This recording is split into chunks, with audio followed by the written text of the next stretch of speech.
Hello दोस्तों, आज हम देखेंगे सी टेट और यूपी टेट का जो ईवीएस पेपर है उत्तर प्रदेश में जो हुआ है सन 2017 में। तो प्रीवियस ईयर पेपर कभी भी कोई एग्ज़ाम आप दे रहे हो, चाहे वो टीचिंग का हो या अदर एग्ज़ाम हो, आपको प्रीवियस ईयर पेपर ज़रूर देख लेने चाहिए। तो सबसे पहले शुरू करते हैं यहाँ से। तो संविधान सभा में जो राष्ट्रगान को अपनाया कि वो कब अपनाया गया, तो दोस्तों यहाँ पे रविन्द्रनाथ टैगोर द्वारा ये रचित है और जनगण मन जो है संविधान सभा में 26 जनवरी 1950 में अपनाया गया। ठीक है, अब बात करते हैं कि 1950 में अपनाया गया। यह सर्वप्रथम 27 दिसंबर 1911 में भारतीय कांग्रेस कोलकाता अधिवेशन में इसका जो है अध्यक्ष तो थे वो थे पी विश्व नारायण दत्त ने किया था। और इसका गायन का समय जो है 52 सेकंड है। इसमें रविन्द्रनाथ टैगोर ने 1912 में तत्वम बोधिनी जो है ए भारत भाग्य विधाता शीर्षक प्रकाशित किया तथा 1919 में इसे मॉर्निंग सॉन्ग ऑफ इंडिया में जो है अंग्रेजी अनुवाद किया गया। तो ये इंपॉर्टेंट क्वेश्चन है, काफ़ी रिपीट होता रहता है, ध्यान से देखिएगा। पुष्कर मेला जो है कहाँ आयोजित होता है, तो अगर आपने सुना होगा तो ये अजमेर में जो है आयोजित होता है। और 11 किलोमीटर हिंदुओं का जो प्रसिद्ध तीर्थ स्थान है पुष्कर, वहाँ पर ये होता है। और यहाँ एक है जो ब्रह्मा मंदिर है, वहाँ पर होता है कीर्ति, जो कार्तिक पूर्णिमा होती है इस समय मनाया जाता है। ठीक है, और पुष्कर झील में स्नान करते लोग जो है पवित्र होकर जो है ये जो मेला है एक तरीका का ये पशु मेला है। ठीक है, और दुनिया से अलग अलग तरह की जो जो पुष्कर में ऊँट मेले में आते हैं वो देखने को आपको मिल जाएंगे, जो कि राजस्थानी संस्कृति का एक मिलान है जो आपको यहाँ पे देखने को मिलेगा। अगला है कि पराबैंगनी किरणों से कौन सा अधिकांश हानिकारक, तो ये क्वेश्चन काफ़ी रिपीट हुआ है, चाहे वो आपका स्टेट टेट पे हो या फिर आपका सेंट्रल टेट पे हो। ठीक है, तो ईवीएस में ये क्वेश्चन कहीं ना कहीं रिपीट होता रहता है, घूम फिर कर पूछा जाता रहता है। तो यहाँ पे देखिए सबसे पहले जो है यहाँ पर ये देख लेते हो कौन सी किरणें हैं। तो यूवी जो सी है यानी सूर्य में आने वाली पराबैंगनी किरणें हानिकारक तो होती हैं जैसा कि आपको पता है। उसकी जो तरंग दैर्घ्य है उसके आधार पर यदि बात करें तो इन्हें 3-4 भागों में बांटा गया है, तो 3 में। तो सबसे पहले यू ए और यू वी जो है यू वी ए है, यू वी बी है और यू वी सी है। तो यू वी सी सबसे अधिक हानिकारक होती है, लेकिन ये किरणें पृथ्वी के धरातल तक नहीं पहुंच पाती क्योंकि इनका अवशोषण जो है ओजोन परत द्वारा हो जाता है। तो यू ए जो है पहुंचती हैं और यू बी किरणों की जो है त्वचा हानिकारक प्रभाव पड़ते हैं और यू वी जो है जीवधारियों में निम्नलिखित प्रभाव देखने को आपको मिल सकते हैं, जैसे जीन परिवर्तन हो गया, पौधों की वृद्धि में रुकावट आ जाना, त्वचा का कैंसर होना, मोतियाबिंद होना या प्रतिरक्षा तंत्र का जो है कम हो जाना। निम्नलिखित में से कौन सी जैव मंडल या अजैविक घटनाएं होती है, यदि बात करें तो ये होती हैं आपकी कवक संबंधित, जैसे कि कवक जैव मंडल अजैविक घटक नहीं है ये। ठीक है, तो हमेशा ध्यान रखिएगा अजैविक घटक नहीं है, यह एक जैविक घटक है। और उपभोक्ताओं की मृत्यु के पश्चात इनके शरीर में जो है अपघटन करना शुरू करता है। अगला क्वेश्चन जो है दोस्तों देखते हैं, अगले क्वेश्चन पे आ जाते हैं। अगला क्वेश्चन है हमारा 5वां, जिसमें है जो गिर शेर परियोजना अवस्थित है कहाँ है। तो ये क्वेश्चन काफ़ी बार जो है आपके ईवीएस में चाहे स्टेट टेट हो या फिर सेंट्रल टेट हो काफ़ी पूछा गया है। तो ये एशिया सिंहों का एक घर है, जिसे कि हम होम ऑफ एशिया जो है एसिस्टिक्लाइन भी कह सकते हैं, उपमा दी गई है इसको अभ्यारण्य को। और 1973 में इसमें होता गया या तो कभी सन पूछी जाती है या फिर कभी ये पूछ लिया जाता है किससे रिलेटेड है ये और ये कहाँ है। इन 3 चीज़ों से रिलेट करके पूछा जाता है ज़्यादातर। ठीक है, तो इससे सबसे पहले तो 1973 में है राष्ट्रीय उद्यान घोषित किया गया है और ये गिर सिंह परियोजना केंद्र सरकार द्वारा जो है प्रारंभिक की गई। यह परियोजना गुजरात और जूनागढ़ के ज़िले में स्थित है। ठीक है, यह एक मात्र ऐसा है जो एशियाई शेर यहाँ पे पाए जाते हैं। अगले पे आ जाते हैं WWF, सुना होगा आपने, जो वर्ल्ड वाइल्ड फंड है उसके बारे में। तो इसमें क्या है पूछा गया कि इससे आशय क्या है, तो इसका जो है फुल फॉर्म आपको बतानी है, जो कि यहाँ पे है वर्ल्ड वाइल्ड फंड जो है आपका यहाँ पे फुल फॉर्म है। बात करें कि ये कब आया, तो 1962 में आया और IUNC यानी सहायक संगठन विशेष वन्य जीव कोष में आया ये, और WWF की स्थापना की गई, ठीक है। और ये इसका मुख्यालय की यदि बात करें तो स्विट्ज़रलैंड में है। और इसमें क्या चीज़ें होती हैं, तो इसमें विलुप्त प्राणी जो हैं जिन्हें की ज्वाइंट पांडा जैसे है, ऐसे अंतर्राष्ट्रीय स्तर पर ऐसे जीवों की जो है देखभाल पर नज़र रखी जाती है, उनका मापदंड पूरा किया जाता है। अगले पे आ जाते हैं, गंगा नदी निकलती है, तो ये गंगोत्री ग्लेशियर से निकलती है दोस्तों। और बात करें इसके महत्वपूर्ण पवित्र नदी है, जैसे कि गंगा के बारे में हम जानते हैं, और ये उत्तराखंड के उत्तरकाशी जनपद से जो है 3900 किलोमीटर ऊंचाई से स्थित गौमुख से निकली हुई, जिसे गंगोत्री हिमानी या फिर गंगोत्री ग्लेशियर भी कहते हैं, ठीक है। तो भागीरथी भी कहते हैं इसे हम। पर यदि बात करें गंगा नाम से कहाँ जानते हैं, तो इसमें दो संयुक्त धाराएं जब आती है, भागीरथी और अलकनंदा, देवप्रयाग से जब मिलती है तब इसे क्या कहते हैं, गंगा कहा जाता है। इसकी यदि लंबाई की बात करें तो 2525 किलोमीटर है, जो कि भारत के 5वें राज्य की बात करें, उत्तराखंड उत्तर प्रदेश 5 राज्यों से होकर गुजरती है। पहला उत्तराखंड, उत्तर प्रदेश, झारखंड, बिहार और पश्चिम बंगाल से होकर गुजरती है। पश्चिम बंगाल में जो है फरक्का नामक स्थान पर यह बांग्लादेश में प्रवेश करती है और इसे पद्म नाम से जाना जाता है। तो ये नदियों के बारे में काफ़ी इंपॉर्टेंट है, आपका ये ज्योग्राफी में भी पूछा जाता है रिलेट करके, और EVS में तो आपका मस्ट है ही है। अगले पे आ जाते हैं कि भारत में निम्नलिखित में से कौन सी एजेंसी है जो मुख्य रूप से प्रदूषण को जो है मापती है। तो ये इंपॉर्टेंट क्वेश्चन है, आपको पता होना चाहिए, एग्ज़ाम पर्पस से नहीं, वैसे भी नॉर्मली सोशल जो एक पर्पस होता है आपका नॉलेज का, उस पर भी आपको ये चीज़ पता होनी चाहिए, GS पर्पस से भी। तो ये जो है आपका केंद्रीय प्रदूषण नियंत्रण बोर्ड होता है, जो कि आपका जो भी एजेंसी होती है प्रदूषण को मापने का कार्य करती है, ठीक है।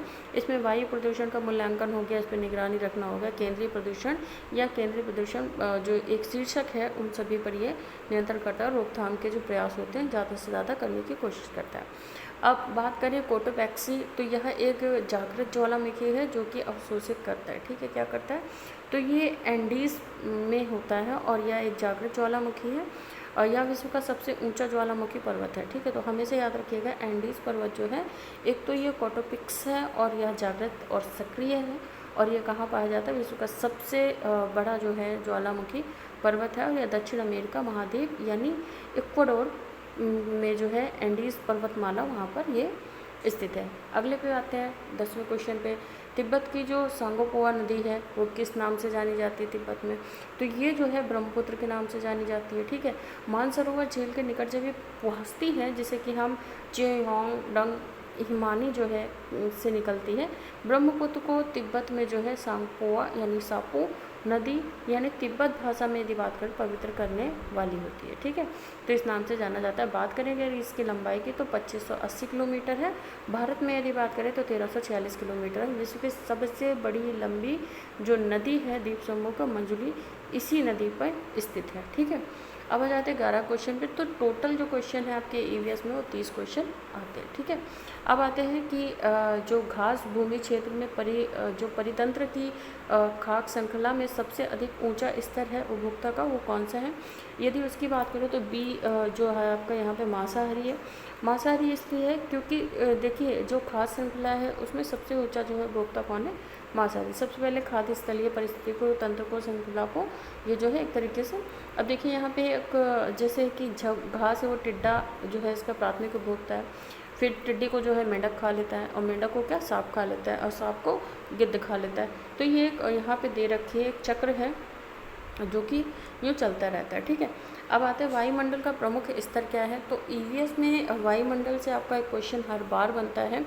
आप कभी भी एग्ज़ाम दें, ऑनलाइन दें, ऑफलाइन दें, जैसे कि आपको पता है कि सन 2021 के लास्ट मंथ से सन 2022 की लास्ट तक के जो है ऑनलाइन एग्ज़ाम हुए, बाकी सभी एग्ज़ाम जो थे आपके वो सभी ऑफलाइन रहे हैं, ठीक है। अब यहाँ पे देख लेते हैं कि वायुमंडल का प्रमुख स्तर कौन सा है जो कि पृथ्वी तल से नज़दीक है। तो ये जो है हमारा झोंक मंडल होता है, वो कैसे होता है कि वायुमंडल का प्रमुख स्थल है जो तल जो है नज़दीक होता है। तो यह मंडल जैवीय परिस्थितियों के तंत्र के लिए एक सर्वाधिक महत्वपूर्ण है, क्योंकि मौसम संबंधित सारी जो घटनाएं हैं यहीं पर होती हैं, चाहे कोहरा हो, बादल वर्षा हो, आंधी तूफान हो, गर्जना हो। तो बाकी इसका एक डिटेल वीडियो भी मैंने इससे पहले जो है चैनल पर दिया हुआ है ज्योग्राफी पर्पज़ से, तो आप वहाँ से अच्छे से इसे जो है पढ़ सकते हैं मंडलों के बारे में। अब आ जाते हैं अगले पे, जो है हमारा राष्ट्रीय संयुक्त परिषद में कितने स्थायी सदस्य हैं। तो यदि बात करें संयुक्त राष्ट्र सुरक्षा परिषद की, तो इसमें कुल जो है 5 सदस्य होते हैं। तो एक प्रकार से कहें कि संयुक्त राष्ट्र संघ की कार्यप्रणाली है, इसमें 15 सदस्य होते हैं, जिसमें से 10 जो हैं आपके अस्थायी और 5 जो हैं स्थायी होते हैं। और संयुक्त राष्ट्र सुरक्षा संघ में 5 स्थायी सदस्य हैं, जिसमें अमेरिका, रूस, ब्रिटेन, फ्रांस और चीन है। ये एक स्थायी सदस्य हैं जो इसके स्थायी हैं। तो अमेरिका, रूस, ब्रिटेन, फ्रांस और चीन, तो इसे अच्छे से ध्यान रखें। अब है सरिस्का राष्ट्रीय उद्यान जो है अवस्थित है कहाँ पे है, तो ये है राजस्थान में। तो राजस्थान में कई तरीके का आपको उद्यान जो है मिल जाएंगे, जो कि वहाँ पर है स्थित है। तो राजस्थान को थोड़ा अच्छे से याद करिएगा। वहाँ पे मेलों के बारे में पूछा जाता है, और स्पेशली जो मेला होता है वो पुष्कर मेला ही होता है। और बेसिकली जो अभयारण्य है या फिर जो भी वहाँ पर एक तरीके से वन उद्यान बनाया गया है, उनके बारे में ज़रूर से ज़रूर पूछा जाता है, जो कि अलवर में स्थित है। सरिस्का राष्ट्रीय उद्यान राजस्थान के अलवर में स्थित है। 1958 में जो है ये वन्यजीव अभयारण्य घोषित किया गया, और 1979 में जो है टाइगर रिजर्व के लिए से प्रोजेक्ट जो है टाइगर में शामिल कर लिया गया। तो टाइगर रिजर्व भी आप कह सकते हैं कि राजस्थान में ही है। अब आ जाते हैं पारिस्थितिकी तंत्र में ऊर्जा का स्रोत क्या होता है। तो पारिस्थितिकी तंत्र में जो ऊर्जा का स्रोत है आपका वो है सूर्य का प्रकाश, ठीक है। तो इम्पॉर्टेंट है ये। बाकी इसके बारे में अगर आप जो सौर ऊर्जा का चक्र है उसे पढ़ेंगे तो अच्छी काफ़ी डिटेल से समझ पाएंगे। एकमार्क का संबंध क्या होता है, तो जो आपका एकमार्क होता है ये गुणवत्ता से संबंधित होता है, ठीक है, एकमार्क। और ये भारत की कृषि खाद्य उत्पाद पदार्थों पर लगाया जाता है एकमार्क। जैसे कि यदि बात करें कुछ ही किसी राज्य की खाद्य पदार्थ है जिसकी गुणवत्ता अच्छी है और उसी राज्य में मिलती है, तो एकमार्क जो है ऐसी ही गुणवत्ताशील वस्तुओं के लिए होता है। अब बात करें अगर रासायनिक द्वारा जल प्रदूषण सर्वाधिक कहाँ होता है, तो जो जल प्रदूषण वो पश्चिम बंगाल में सबसे ज़्यादा होता है। उसका कारण है कि पद्ममेघ के जो मैदानी इलाके हैं वहाँ भूमिगत जल जो है औसैनिक प्रदूषण से अत्यधिक ग्रस्त है, जो कि भारत के 7 राज्यों से होकर गुजरता है। पहला तो पश्चिम बंगाल, झारखंड, बिहार, उत्तर प्रदेश, असम, मणिपुर और छत्तीसगढ़। पश्चिम बंगाल में सर्वाधिक इसका प्रभाव पड़ता है। पश्चिम बंगाल के 4 जिलों में सबसे ज़्यादा पड़ता है, जिसमें मुर्शिदाबाद, नादिया, उत्तरी तथा दक्षिणी पश्चिम जो है परगना जो है ऑक्सीजन की सर्वप्रथम जो है 1983 में जो है पश्चिम बंगाल में ऑक्सीजन द्वारा जो है जल का प्रदूषण का जो मामला है वो सबसे पहले सामने आया था, ठीक है, जिसे कि हम ब्लैक फुट भी कहते हैं। तो ब्लैक फुट नामक बीमारी हो जाती है इससे, ठीक है।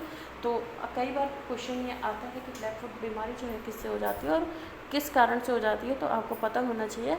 और श्रनिक की जो अधिकता है इस वजह से हो जाती है। वन्यजीव सुरक्षा अधिनियम कब पारित किया गया, जैसे मैंने आपको अभी बताया था कि वन्यजीव अभयारण्य जो राजस्थान में है, तो जो अधिनियम की यदि बात करें 1972 में ये पारित किया गया, और अधिनियम में जो है अवैध शिकार जो है उस पर प्रतिबंध लगाया गया और जुर्माना और दंड भी लगाया गया। ज़्यादा क्वेश्चन नहीं रह रहे हैं दोस्तों, बस लास्ट है ये, तो बस जल्दी से फिनिश करेंगे। अगला है दूध से दही बनने की जो प्रक्रिया है उसे क्या कहते हैं, तो किण्वन की प्रक्रिया होती है ये, ठीक है दोस्तों। प्रकाश संश्लेषण तो बिल्कुल नहीं होती है। और कुछ क्वेश्चन ऐसे होते हैं ईवीएस में जिसे कि आप अगर आपने नहीं भी पढ़ा है तो कॉमन सेंस से आप उसे ईजिली जो है सॉल्व कर सकते हैं। उनमें से ये क्वेश्चन आपके सामने है। तो दूध दही के बनने की जो प्रक्रिया होती है किण्वन होती है।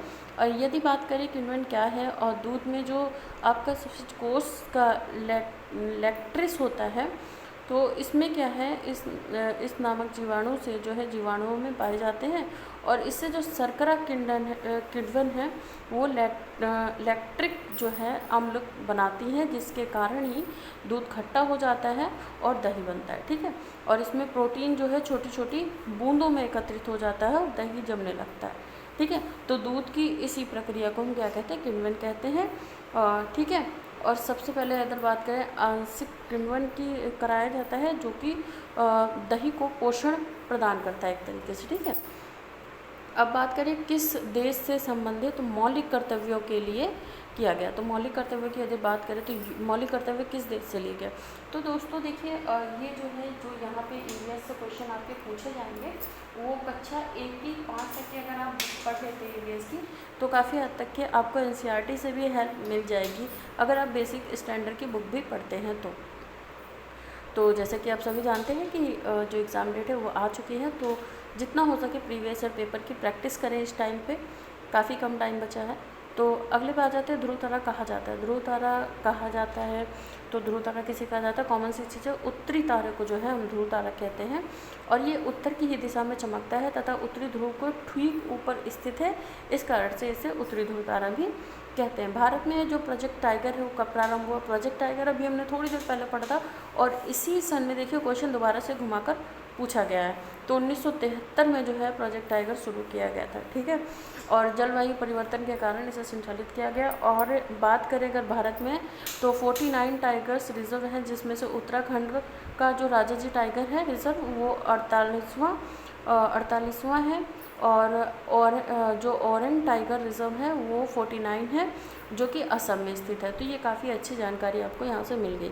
फूलों की घाटी किसे कहते हैं, बिना शक के आप लगा सकते हैं उत्तराखंड को कहते हैं, ठीक है। यूनेस्को के विश्व धरोहर के स्थल में घोषित है ये। और ये एक वयस्क मानव की कुल अस्थियाँ कितनी होती हैं, तो इसमें आप 206 झिझक के बिना लगा दें। काफ़ी पुराना पड़ा हुआ है कि मानव शरीर में कितनी वयस्क हड्डियाँ होती हैं, तो 206 होती हैं। बाकी बात करें ग्रीनपीस इंटरनेशनल का मुख्यालय कहाँ स्थित है, तो इसका जो मुख्यालय है वो एस्मेट्रम में स्थित है, जो कि ग्रीन पीस एक स्वतंत्र वैश्विक अभियानीकरण है जो कि 1971 में स्थापना की गई इसकी। तो जो मेन चीज़ें आपको हमेशा याद रखनी चाहिए और ये नीदरलैंड में जो है इसका मुख्यालय, ठीक है। अगले पे आ जाते हैं।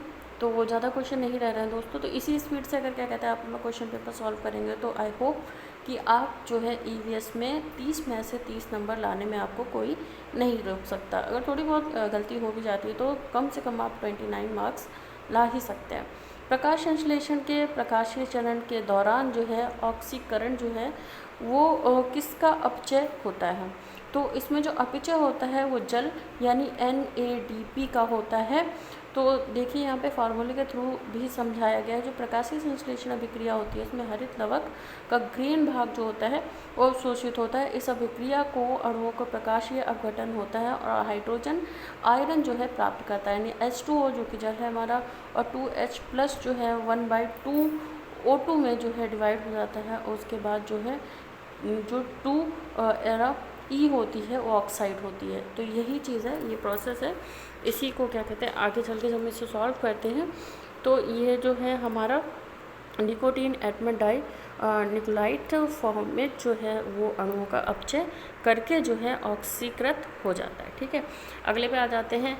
LPG के संदर्भ में क्या सकते हैं, तो LPG देखिए एक यह मीथेन उत्सर्जन करने वाली गैस है, ठीक है LPG। अब प्रजातियों की उत्पत्ति की एक संरचना है, यदि बात करें द ऑर्गन ऑफ स्पीस यानी प्रजातियों की उत्पत्ति जो है चार्ल्स डार्विन की एक रचना है। तो ये पूछा डायरेक्ट नहीं पूछा गया बट यहाँ पे राइटर का नाम पूछा गया। मकर रेखा जो है कितने पे झुकी होती है, सभी को पता है कि मकर रेखा जो है आपकी जो है 23 डिग्री है, 23.5 डिग्री साउथ में झुकी होती है, ठीक है, साउथ की तरफ झुकी होती है। 1/23 1/2 अक्षांश जो है मकर रेखा 22 दिसंबर को या सूर्य मकर रेखा लंबवत होती है, ठीक है, जिसे संक्रांति कहते हैं। इस दिन दक्षिणी गोलार्ध में सबसे बड़ा दिन होता है, ये भी चीज़ आप याद रखिएगा। अंतर्राष्ट्रीय न्यायालय का मुख्यालय कहाँ स्थित है, अंतर्राष्ट्रीय न्यायालय का मुख्यालय सभी को पता है हेग में स्थित है और 3 अप्रैल 1946 में जो है इसकी स्थापना की गई थी और इसके 5 अध्यक्ष अध्याय तथा 70 अनुच्छेद इसमें रहे हैं, ठीक है, अंतर्राष्ट्रीय में। तो ये हमारा जो है सन 2017 का जो है एग्ज़ाम पेपर जो है यहाँ पे हमने सॉल्व किया। अगला पेपर होगा हमारा जो EVS का उत्तर प्रदेश शिक्षक प्रपत्र का दिसंबर सन 2016 का होगा, जो परीक्षा आपकी हुई थी 19 दिसंबर सन 2016 में। तो अगले में हम इसे डिस्कस करेंगे। आज के लिए इतना ही। Thanks for watching.